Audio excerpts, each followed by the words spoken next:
Bonjour à tous. Alors aujourd'hui, nous allons voir un outil d'analyse de situation à risque, l'outil vraiment le plus important de tous vos cours de PSE.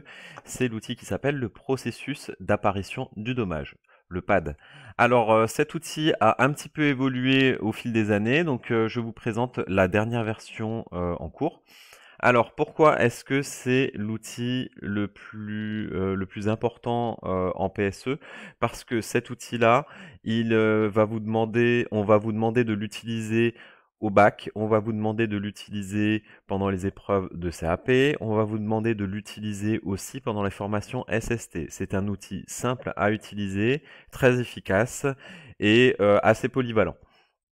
Alors tout d'abord, on va voir comment utiliser l'outil. Et après, nous allons voir comment les mesures de prévention, les différents niveaux de prévention qu'on va mettre en place dans une situation à risque, en fait, on va voir comment on peut visualiser ça sur le pad. Alors, commençons. Donc, bien sûr, on va démarrer avec une situation à risque. Donc, là, ça va être toutes les situations à risque qu'on va vous présenter. Ça peut être un accident de travail, des maladies professionnelles, des problèmes de santé en général, des problèmes environnementaux, des situations d'actualité. Donc, on va pouvoir voir tout ça dans les cours et dans les sujets de PSE. Alors, on va analyser donc cette situation grâce à l'outil du processus d'apparition du dommage, le schéma du processus d'apparition du dommage. Donc c'est un outil qui permet d'analyser comment le dommage va apparaître dans une situation. Il est très utile pour les analyses a priori. En fait, on va utiliser ça quand on connaît le métier, quand on connaît les risques auxquels on est exposé pendant une situation professionnelle. Donc, il est utilisé dans ce qu'on appelle l'approche par le risque. L'approche par le risque, c'est l'approche globale qui utilise le pad, où après avoir utilisé ce pad, on va évaluer, on va noter la gravité et la fréquence, la probabilité de l'occurrence du risque. Et après, on va déterminer quels sont les risques prioritaires pour pouvoir faire de la prévention. Donc, on doit faire un pad pour un risque. Par exemple, pourquoi je précise ça? Par exemple, si notre situation à risque, c'est les risques liés à l'utilisation d'une machine de menuiserie, une machine de menuiserie, elle va avoir plusieurs risques, notamment les risques liés aux poussières, donc les risques pulmonaires, les risques électriques, les risques liés au bruit, les risques mécaniques liées à la lame qui peut provoquer des contusions, etc., etc., des traumatismes, etc. Donc, attention, une même situation professionnelle peut donc comporter plusieurs risques différents. Mais on va faire ici un schéma pour un risque en particulier.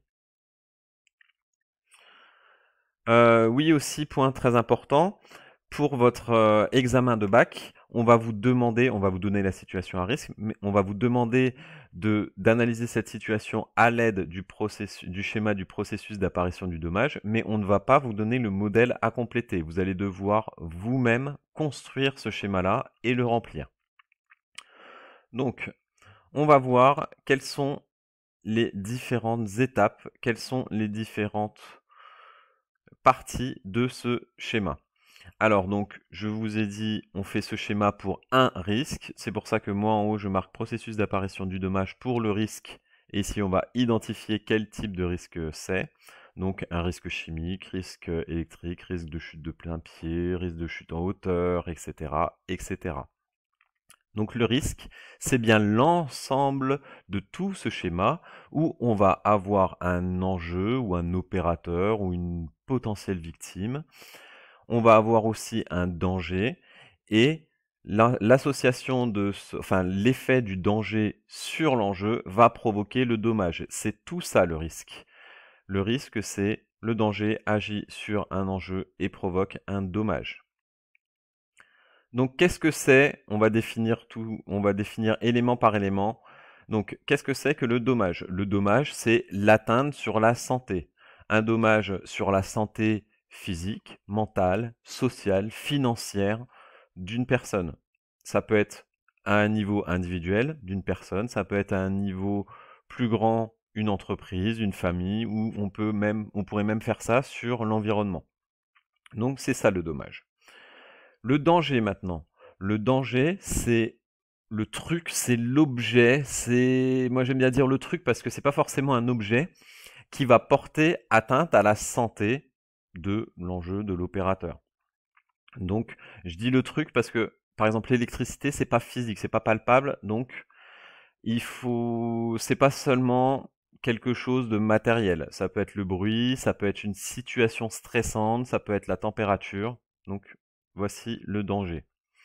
Maintenant, l'enjeu, l'opérateur. Généralement, on dit l'opérateur en PSE parce qu'on va vous donner des situations à risque professionnel et l'enjeu, c'est toujours un salarié. Mais comme je vous ai dit, on peut appliquer le PAD sur autre chose, comme l'atteinte sur l'environnement. Donc, l'enjeu, l'opérateur, donc c'est le travailleur qui va être potentiellement la victime de cet accident. Ensuite, la zone qui est à l'intersection entre l'enjeu, le rond de l'enjeu et le rond du danger, s'appelle la situation dangereuse. La situation dangereuse, c'est vraiment lorsque l'opérateur est au même endroit, au même moment que le danger. Si le danger arrive, repart, que l'opérateur arrive, repart, ils ne sont pas au même endroit au même moment, il n'y a pas de situation dangereuse. Il faut qu'ils soient ensemble au même endroit, au même moment. Donc, la situation dangereuse, ici vous allez devoir compléter cette zone-là avec une phrase qui décrit et la présence de l'enjeu, donc de l'opérateur, et la présence du danger. Alors une phrase qui est bateau et qui marche à chaque fois, c'est l'opérateur travaille en présence du danger. L'acronyme c'est OTPD. C'est un petit moyen mémotechnique, OTPD, mais remplacez le O par ce que vous avez écrit dans opérateur et D par ce que vous avez écrit par danger.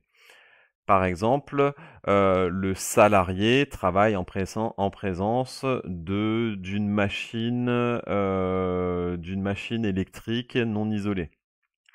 D'accord? On verra des exemples par la suite. Donc, pour l'instant, pendant la situation dangereuse, il n'y a pas encore d'accident. C'est simplement une situation dangereuse. On est en permanence dans des situations dangereuses, mais il n'y a pas d'accident. Qu'est-ce qui va se passer le jour de l'accident? Le jour de l'accident, il va y avoir un événement déclencheur. Événement déclencheur ou élément déclencheur, on peut dire les deux.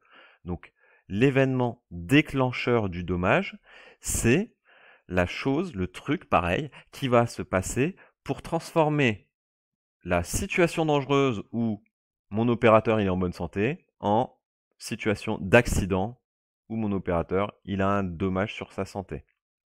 Alors attention, ce que j'ai écrit,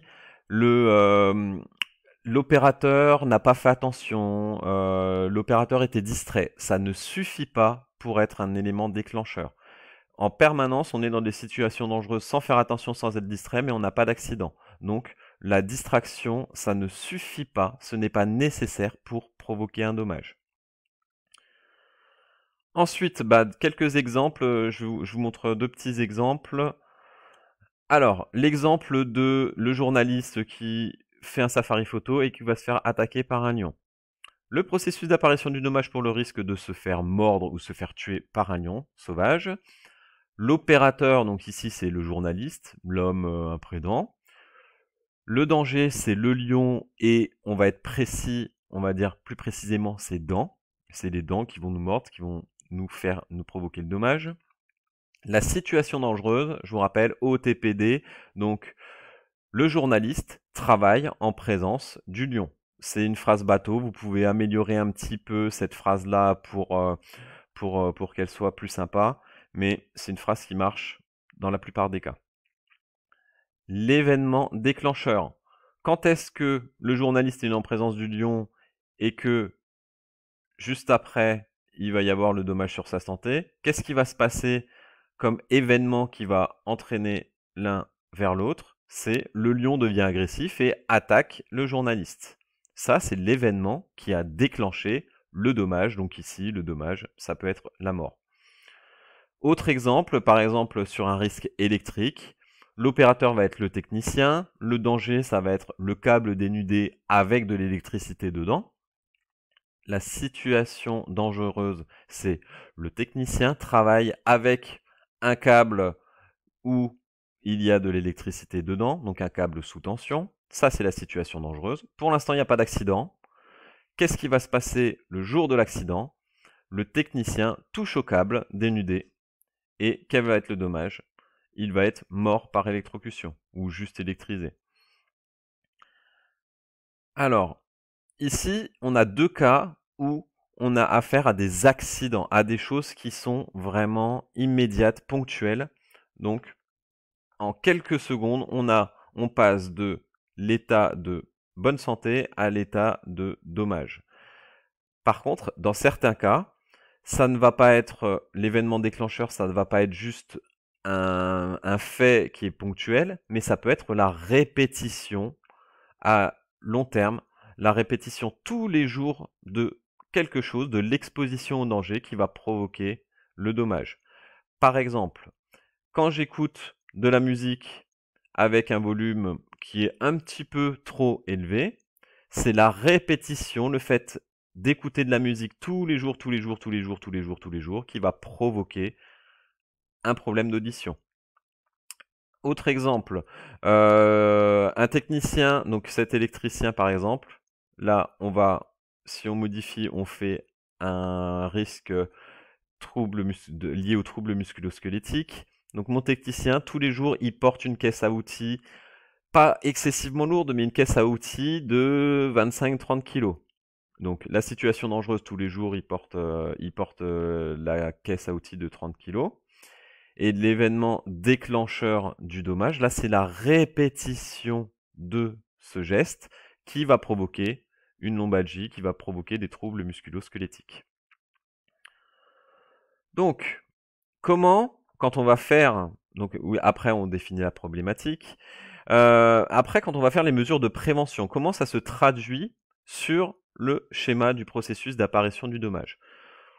On voit qu'en PSE qu'il y a 4 niveaux de prévention, prévention intrinsèque, prévention, équipement de protection collectif, équipement de protection individuelle et formation, information. Donc au niveau de la prévention intrinsèque, comment ça se traduit sur le schéma? Alors, quand on va faire de la prévention intrinsèque, on va tuer, entre guillemets, le danger. On va supprimer le danger ou le réduire tellement que ça va plus être considéré comme un danger. Par exemple, on va remplacer un produit toxique par un produit pas toxique. On va changer une machine qui est défaillante. On va faire appel à un sous-traitant pour extraire ce danger-là de mon entreprise. Donc si je supprime le danger, bah, tout le schéma est supprimé, il n'y aura plus de dommages.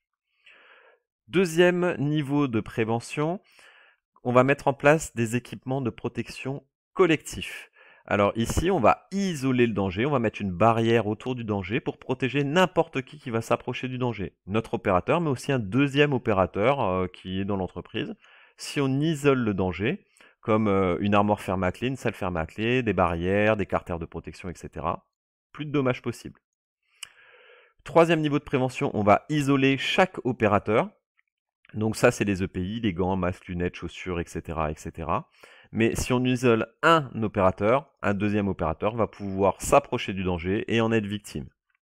Dernier niveau de prévention, tout ce qui est formation et information. Ici, on a toujours une zone à risque, une situation dangereuse. En fait, on va juste en informant ou en formant les salariés, réduire un petit peu cette zone. Ils vont être plus alertes, mais on sait très bien que faire une formation professionnelle, mettre des affichages, ça ne suffit pas parce que le salarié va ne plus y penser et le risque est toujours présent. Donc dans ce cas-là, le risque est vraiment, vraiment présent. Donc merci beaucoup d'avoir suivi cette vidéo. Donc n'hésitez pas à partager cette vidéo, à mettre un petit pouce en l'air si ça vous a plu. Merci beaucoup, au revoir.